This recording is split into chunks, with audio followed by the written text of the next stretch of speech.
Praise the lord. దేవుని బిడ్డారా,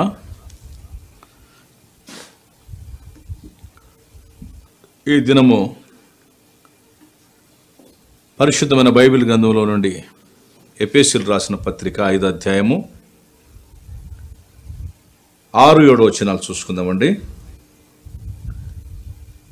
వ్యర్థమైన మాటల వలన ఎవడును మిమ్మును మోసపరచనీయుకుడి, ఇట్టి క్రియల వలన దేవుని ఉగ్రత అవిధేయులైన వారి మీదికి వచ్చును గనుక మీరు అట్టివారితో పాలివారై ఉండకుడి.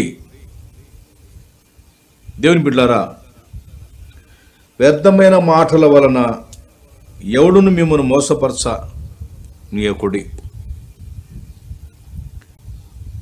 అనవసరమైన మాటల ద్వారా మనం బలం పోగొట్టుకుంటాం.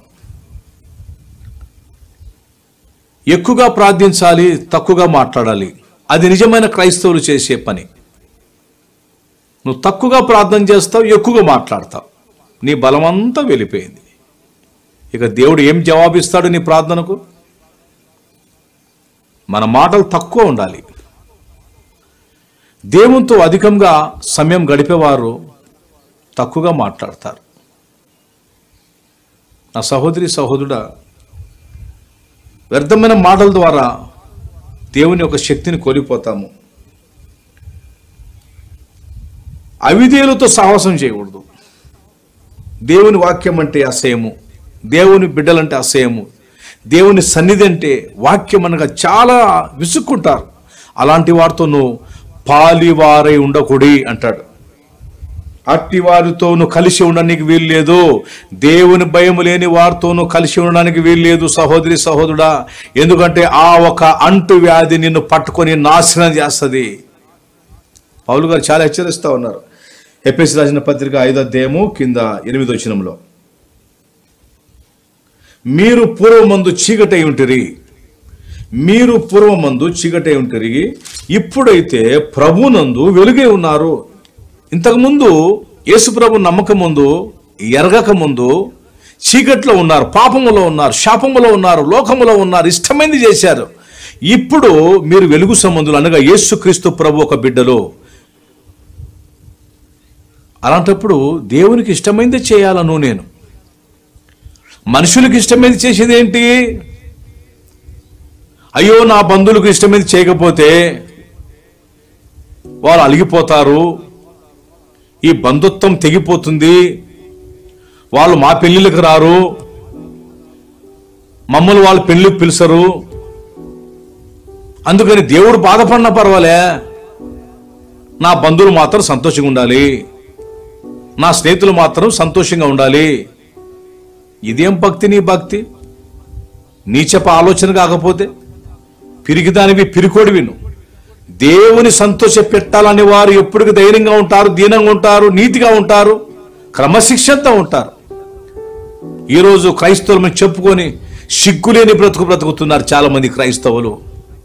సంఘాలలో చర్చికి వెళుతున్నారు, ప్రార్థన చేస్తారు, బల్ల ఆరాధన అంటారు, మాది పెద్ద సంస్థ, మాది నిజమైన భక్తి, మాది తల్లి సంఘం అంటారు. సిగ్గు లేకుండా, రోషము లేకుండా చీకటి కార్యాలు చేస్తూ ఉంటారు. అందుకని పౌలు అంటున్నాడు ఏమనంటే 10వ వచనంలో, గనుక ప్రభుకి ఏది ప్రీతికరమైనదో దానిని పరీక్షించుచు, గనుక ప్రభువుకు ఏది ప్రీతికరమైనదో దానిని పరీక్షించుచు వెలుగు సంబంధుల వలె నడుచుకొనుడి. ఒకసారి మా బంధువులలో మేము వివాహంకు వెళ్ళినాం. కారు వేసుకుని వెళ్ళిన తర్వాత ఆ ప్రాంతానికి వెళ్ళాం మేము. నేనేమనుకున్నాను, క్రైస్తవ పెళ్ళే కదా,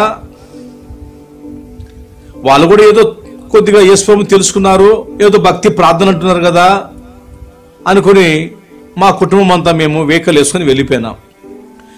నేరుగా కారు అక్కడ సైడ్ని పెట్టుకొని మేము నడుచుకుంటూ ఆ ఇంటి దగ్గరికి చేరుకున్నాం. నేను కొద్ది కళ్ళెత్తి చూస్తే అక్కడ ఉన్న పెళ్లి కుమారుడు బాగా మంచి లుంగి కట్టుకున్నాడు, చేతులకు గోరంటాకులు, చేతులేమో నిమ్మకాయ పెట్టుకున్నాడు, కత్తి పట్టుకున్నాడు, ఆ కత్తికి నిమ్మకాయ ఉంది. ఇది క్రైస్తవ పెళ్లి అంట. మళ్ళీ పెళ్లిళ్ళలో కార్డులు రాస్తారు, వివాహము అన్నిటికంటే ఘనమైనది. తర్వాత రెండోది అంటారు, ఇది ప్రభు వల్ల జరిగిన కార్యం అంట. ఇది అవునా? ఇదే అండి. ఎట్లా తయారైపోయారండి మన వాళ్ళు, క్రైస్తవులు. మనల్ని చూసే అన్యులు మారలేకపోతున్నారు.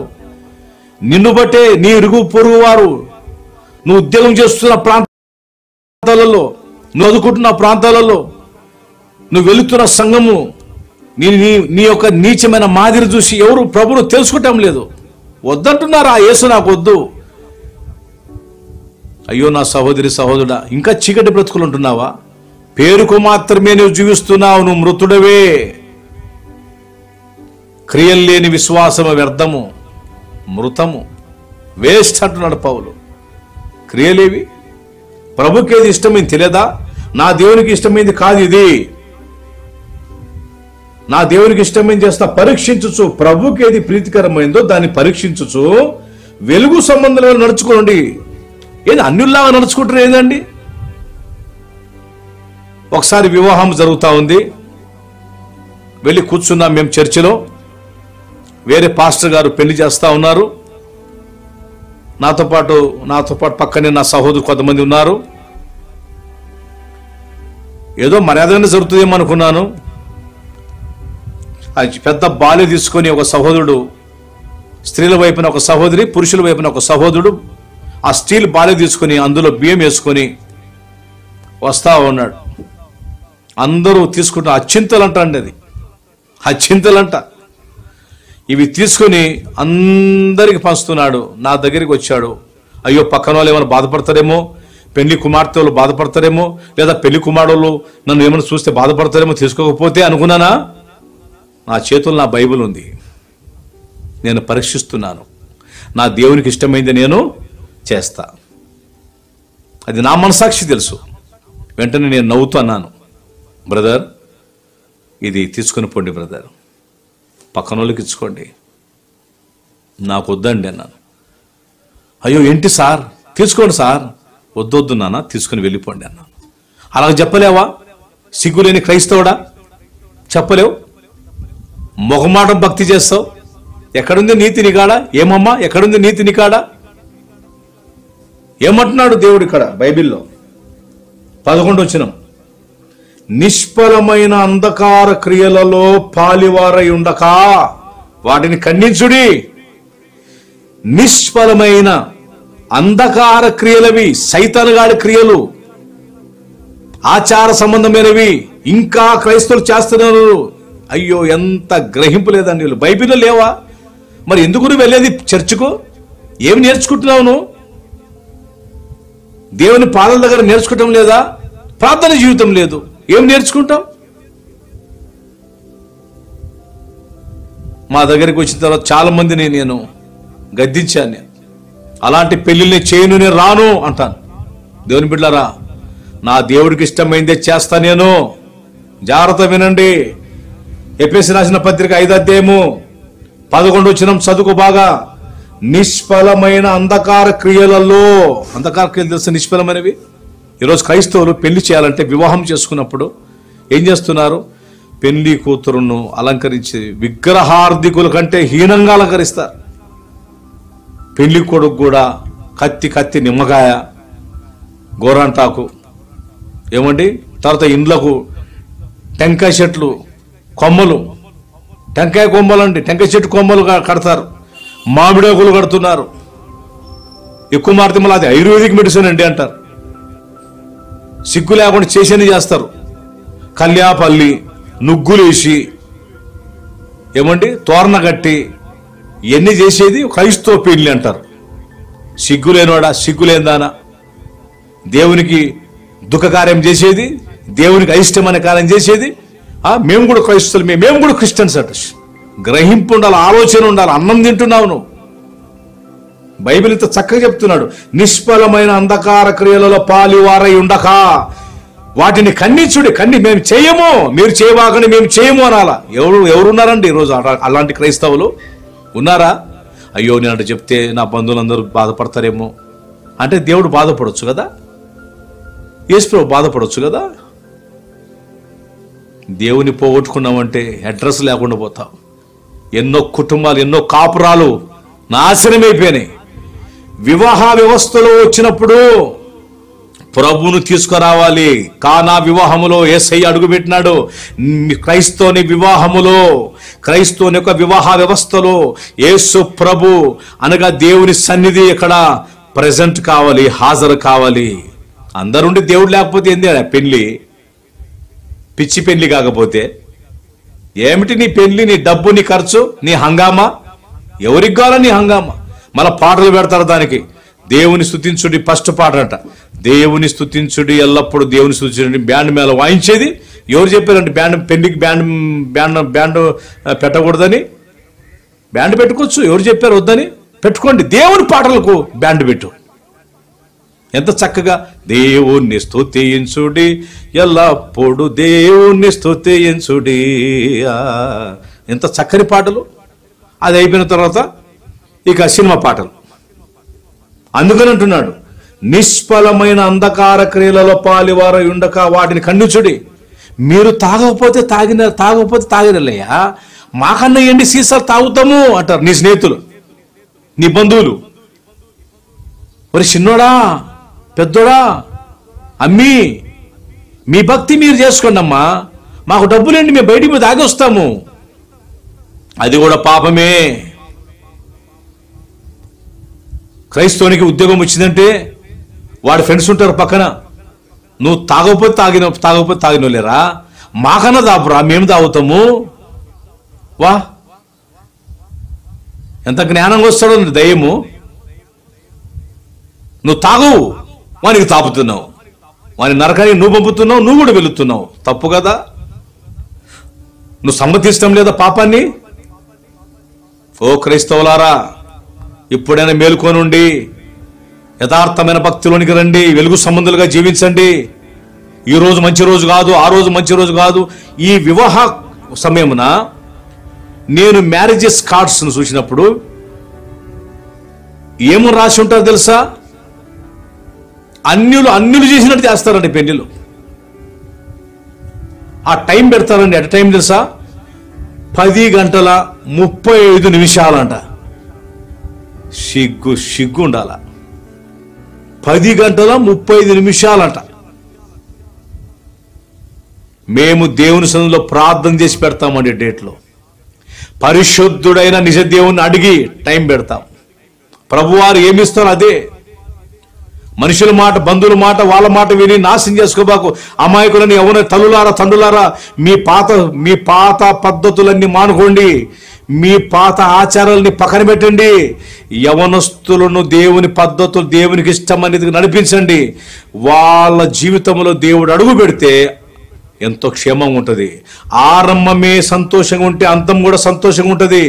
ఆరంభమే కన్నీళ్లతో ప్రారంభమైందనుకో, వాళ్ళ జీవితము అంతం వరకు కన్నీళ్ళే. వారి నాశనానికి తల్లిగా, తండ్రిగా బాధ్యుడు వేతావు. జాగ్రత్త. దేవునికి నువ్వు లెక్క చెప్పాల్సి వస్తుంది. ఖండించు వాటిని. అంధకార క్రియలను ఖండించండి. ఏమండి? ఎడం కాలు పెట్టిరండి, కుడి కాలు పెట్టిరండి.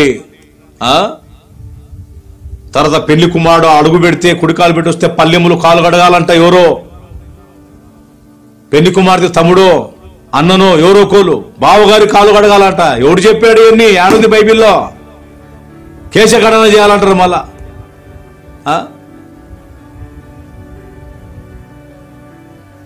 నిద్ర చేయాలంట. నిద్ర ఎక్కడుందండి? ఎన్ని బైబిల్ ఉన్నాయా? ఈ రోజు మంచి రోజు కాదు, పలానా రోజు మంచి రోజు. ఒక్క 5 నిమిషాలు ప్రార్థన చేయనివాడివి, ఒక 5 నిమిషాలు రాజునికి ప్రార్థన చేయడానికి క్రైస్తవుడివి, క్రైస్తవురాలు అనిపించుకుంటున్నాం. నేను నా భార్య అందుకని మంది మాట విన్నాం.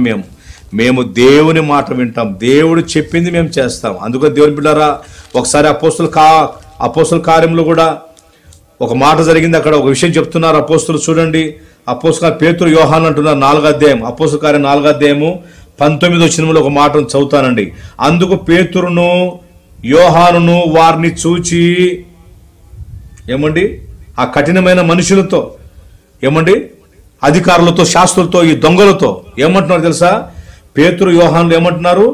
దేవుని మాట వినుట కంటే మీ మాట వినుట దేవుని దృష్టికి న్యాయమా?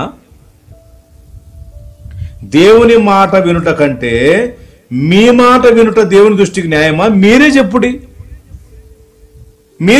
అయ్యా. దేవుని మాట వినమంటారా, మీ మాట వినమంటారా అంటున్నాడు. అపోస్తలుల 4:19 చదువుకోండి. దేవుని మాట వినాలి, దేవుడు చెప్పిన ఆలోచన పట్టి నడవాలి. మీరు పూర్వము చీకటే ఉంటిరి, ఇప్పుడు మీరు వెలుగు సముద్రులే ఉన్నారు. మరి వెలుగు సముద్రులుగా నడవద్దా సహోదరి, సహోదరుడా? ఎందుకు మళ్ళా ఆ నీచమైన పాపము జోలికి వెళుతున్నావు? గలతీ రాసిన పత్రిక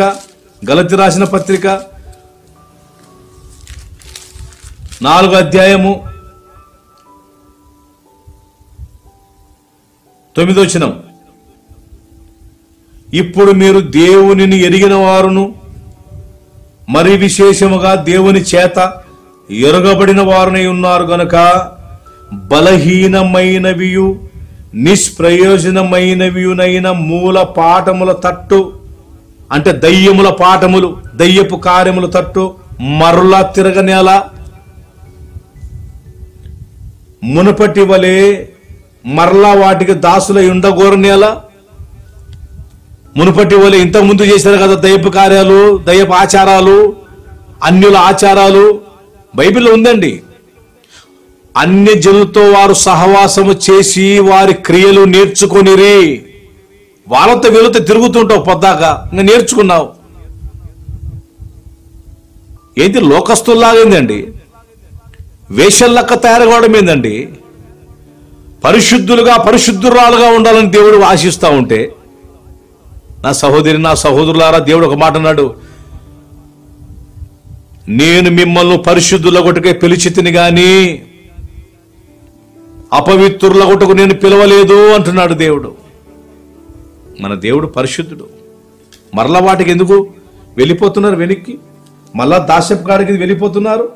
మూలపాఠముల తట్ట మరలా తిరగనేలా, మునుపటి వలె మరలా వాటికి దాసుల ఎండగోరనేలా. మళ్ళా దాసురాలిగా, దాసుడు కావాలనుకుంటున్నావా దయ్యానికి, ఆ పాత పద్ధతులకే? ఇప్పటికైనా మారండి దయచేసి, ఇప్పటికైనా జీవితాలు మార్చుకోండి. మీరు దినములను చూడండి. 10వ వచనం గలతీ రాసిన పత్రిక. ఓ దొంగ క్రైస్తవురాలా, దొంగ క్రైస్తవుడా, గలతీ రాసిన పత్రిక 4వ అధ్యాయము 10వ వచనం బైబిల్లో ఉంది. నేను బైబిల్ మాట చెప్తున్నా, నా మాటలు కాదు. గలతీ 4:10 వచనం. మీరు దినములను, మాసములను, ఉత్సవ కాలములను, సంవత్సరములను ఆచరించుచున్నారు. మీ విషయమై నేను పడిన కష్టము వ్యర్థమైపోనేమో అని మిమ్మును గూర్చి భయపడుచున్నాను అంటున్నాడు పౌలు. గలతీయులకు రాస్తున్నాడు. అయ్యో ఏం చేస్తున్నారే మీరంతా? ఓ నా సహోదరి, సహోదరుడా, క్రైస్తవులారా, దయచేసి ఇండ్ల మీద లేనిపోయిన శాపం తెచ్చిపెట్టుకోవాకండి. ఒక భక్తుడు రాశాడు, ఏం తెలుసా? ఎక్కడ ఆచారాలు ఉంటుందో, ఎక్కడ దేవుని దుఃఖపెట్టే కార్యాలు ఉంటాయో, అక్కడ చీకటి శక్తులు చాలా త్వరగా ప్రవేశించి నాశనం చేస్తారట ఆ కుటుంబాన్ని. ఈరోజు క్రైస్తవులు కూడా వివాహం వచ్చిందంటే, వ్యవస్థ వచ్చిందంటే, ఒక పెళ్లి సందర్భం ఏం చేస్తున్నారు? అమ్మాయి గోరులు, అబ్బాయి గోరులు తీసుకొని ఏదో మిత్తు అంటారంట. ఇదేందయ్యా? యాడుంది బైబిల్లో మిత్తు? పిచ్చి ముఖమోడా, పిచ్చి ముఖం దానా ఉందే బైబిల్లో? ఎక్కడ వెళుతున్నావు నువ్వు ప్రార్థనకు? బైబిల్లో ఏముంది? బైబిల్లో ఉన్నది చెప్తున్నా నేను. ప్రపంచంలో ఏ మూలకు వెళ్ళ చెప్తా నేను. నా దేవుడు చెప్పిండయా, ఇది చేయాల మనము. దేవునికి ఏది ప్రీతికరమైందో, ఏది ఇష్టమైంది, ఏది అయిష్టమైంది గుర్తించలేమా? మీరు దినములని, మాసములను, ఉత్సవ కాలములను, సంవత్సరములను ఆచరించుచున్నారు. సిగ్గు లేకుండా ఆచరించేది నేను క్రైస్తవుని, క్రైస్తవురాల్ని. ఇంకా క్రైస్తవులు అనుకున్న వాళ్ళు ఇంకా చర్చిలకు వెళ్ళే ఈ సహోదరి, సహోదరులు సమాజంలో పేరుకు మాత్రం క్రిస్టియన్స్ అని పెట్టుకుంటారు. కానీ ఈరోజు ఒక పెండి సందర్భం వచ్చిందంటే ఏమండి, విచారించటానికి మాంత్రికులు కాడికి వెళుతున్నారు, ఆ బాపనయ్య దగ్గరికి వెళుతూ ఉన్నారు. నువ్వు క్రైస్తవుడివా? నువ్వు క్రైస్తవురాలివా? ఎందుకు పేరు చెప్పుకొని బతుకుతున్నావు సిగ్గు లేకుండా ఇంకా సమాజంలో? మారు. ఇప్పటికైనా దయ్యాలకి ఎందుకు చోటు చచ్చిపోతావు? దురాత్మలు పట్టుకుంటాయి అంటున్నాడు ఒక భక్తుడు. నామకార్థ క్రైస్తవులను దయ్యాలు చాలా తొందరగా పట్టుకుంటాయి. తీపి లేనిది ఈగలు లేవు, తీపి లేకపోతే సీమలు రావు. పట్టు ఉంది కాబట్టి పట్టుకుంటాయి. సౌలును పట్టుకునేది దయ్యము. ఏదో ఒకటి దయ్యపు సరుకు ఉండకూడదు నీ కాడ, నీ ఇంట్లో ఉండకూడదు. నీ ఇంట్లో కూడా, నీ ఒంట్లో కూడా దేవుని వాక్యం ఉండాలి. దేవునికి సోటు ఇవ్వాలి. లేకపోతే దేవుడు భ్రష్ట మనసుకు అప్పగిస్తా అన్నాడు. బైబిల్ చదవండి బాగా, మీకు చాలా మందికి తెలుసు. గమనించండి. రోమా రాసిన పత్రిక 1వ అధ్యాయము 28వ వచనం. మరియు వారు తమ మనసులో దేవునికి చోటు ఇయ్యనొల్లకపోయిరి గనుక చేయరాని కార్యములు చేయుటకు దేవుడు భ్రష్ట మనసుకు సాతానుకు వారిని అప్పగించెను. అంటే దేవుడు ఇచ్చేస్తాడంట సాతాను చేతికి. తీసుకపోరా ఈ కుటుంబాన్ని, ఈ అమ్మాయిని, ఈ అబ్బాయిని, ఈ స్త్రీని, పురుషుణ్ణి. వీరికి నా వాక్యం అంటే మర్యాద లేదు, వీరికి నేనంటే భయం లేదురా సాతానుగా, వీళ్ళ కుటుంబాన్ని తీసుకుని పోరాను, ఏమన్నా చేసుకోపో అంటాడంట. అప్పుడు ఏం చేసుకుంటావు? లోబో కొట్టుకుంటావు. ఇంకా ఆ పాస్టర్ గారికి ఏ పాస్టర్ కూడా ఏమి చేయలేరు, ఏ డాక్టర్లు ఏం చేయలేరు. చేతులు ఎత్తేస్తారు. మాకు అర్థం కావట్లేదు, అంతు పట్టడం లేండి ఈ జబ్బు అంటారు, మాకు అర్థం కావట్లేండి ఈ కేసు అంటారు. ఎందుకంటే ఆ కేసు టేకప్ చేసింది దేవుడు. దేవుడు దయ్యానికి చెప్పినాడు. అందుకని రాశాడు ఇక్కడ పౌలు, వారు తమ మనసులో దేవునికి చోటియ్య నొల్లకపోయారు. గుండెలను దేవునికి చోటు ఇవ్వకపోతే దేవుడు అంట చెయ్యరాని కార్యములంట చేయుటకంట దేవుడు నిన్ను భ్రష్ట మనసు కంటే సైతానుగాడికి నిన్ను అప్పగిస్తాను అంటున్నాడు. వాడిని అప్పగిస్తే ఇక ఎలుక పిల్లి నోట్లో పడితే ఎట్లుండదండి? ఒకసారి గమనించు, ఆలోచించు. పిల్లి నోట్లో ఎలుకోబడిందంటే ఎట్లుంటుంది దాని పరిస్థితి, దాని గతి ఎట్లుంటుంది? ఆడుకుంటుంది. కడుపు పొడిచి పగలగొట్టి తినేస్తుంది. ఓ నా సహోదరి సహోదరుడా, సాతాను చేతులు ఎందుకు పడుతున్నావు? సాతానుకు పట్టేయకూడదు. ఆది కాండములో మొట్టమొదటి కుటుంబం ఉంది, ఆదాము కుటుంబం. ఆ ఇంట్లో కొడుకు పుట్టినాడు పెద్దోడు కయ్యోనని, సాతానుకు పట్టించాడు. పట్టిస్తున్నారు. తల్లిదండ్రులకు గ్రహింపు లేదు. ఈరోజు పిల్లలు ప్రార్థనలు పెంచుకోవాలి, ప్రార్థనతో నడిపించుకోవాలి. పెద్ద బిడ్డ చిన్న బిడ్డ, పెద్ద కొడుకు చిన్న కొడుకు అని ఎలాంటి తల్లిగా తండ్రిగా ఉన్నావు నువ్వు గమనించుకోవాలి. నీ పిల్లలు దయ్యము చేత వాడబడుతున్నారా, దేవుని ఆత్మ చేత వాడబడుతున్నారా అంత గుర్తించలేవా? అంత గుడ్డిదానివి, గుడ్డోడివే. ఆది కాండము 4వ అధ్యాయములు అంటున్నాడు. ఆది కాండము 4వ అధ్యాయము 6వ వచనం. యెహోవా కయ్యోనుతో అంటున్నాడు, నీకు కోపమేలా, ముఖము చిన్నపుచ్చుకున్నావు నావేమి కయ్యోనా? ఎందుకు మూతి ముడుచుకున్నావయ్యా, మాడుచుకున్నావు? ఎందుకు మనిషి అలిగినావు? నీవు సత్క్రియ చేసినలా తల ఎత్తుకున్నావా? నువ్వు మంచి కార్యాలు చేస్తే తలెత్తుకుంటావయ్యా. నువ్వు చేసేదే నీచమైన క్రియలు. సత్క్రియ చేయని ఎడల వాకిట పాపం పొంచు, పాపం అనగా సైతాను. నువ్వుగిన సరైన క్రియ లేకపోతే జాగ్రత్త క్రైస్తవుడా, క్రైస్తవరాలా. మీరు మాంత్రికులు కడిపోవడం, పాపనులు కడిగిపోవడం, మేము పెళ్లి పెట్టుకున్నాము అయ్యా, బిడ్డ పులి అంట, ఈడు మేక అంట. ఏంది అంత పిచ్చి వ్యవహారాలు ఇవన్నీ? ఎవరు చెప్పారండి మీకు? అసలు మీ దేశంలో మాంత్రికుడు ఉండకూడదు, తరిమేసేయండి అన్నాడు బైబిల్లో. మీరు వెళ్ళి అపవిత్రులు కాబకండి.